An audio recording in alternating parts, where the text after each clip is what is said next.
Pour établir le contact avec le Père, puis établir le lien de confiance avec le Père, il faut toujours bien commencer par s'intéresser à lui quand il s'amène, le regarder, lui parler directement. Mais surtout, le laisser venir tel qu'il est. Le Père qu'on rencontre, c'est le Père qui est là.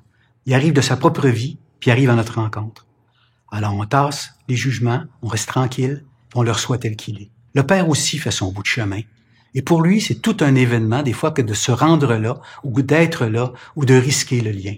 Et souvent, on sait qu'avec les pères, faut pas que le délai soit trop long. Il faut être au rendez-vous du lien là, parce que c'est là que c'est significatif pour eux. L'intervenant ajuste ses pratiques pour faire de l'espace à ce père-là. Il peut ajuster ses horaires.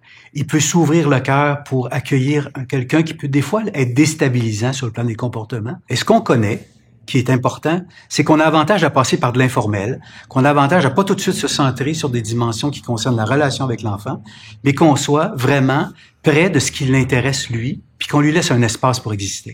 Puis l'autre dimension du contact, qui semble absolument essentielle aussi, c'est de se donner du temps. Le temps du développement d'une sécurité, le temps du développement du lien un peu avec le Père.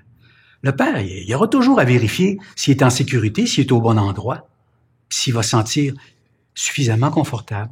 Si on veut établir un lien de confiance, il faut que ce lien-là puisse se déployer à travers le temps. Et si on est constant, on laisse le lien de confiance prendre la force à travers le test de réalité.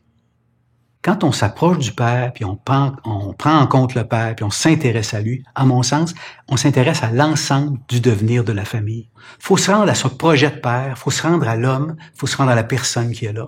On peut pas penser famille ou penser à cette famille-là des fois sans considérer son rôle et son apport dans la famille. Donc pour moi, c'est la base relationnelle qu'on place pour la suite de l'histoire avec le Père. On prépare demain, tout de suite.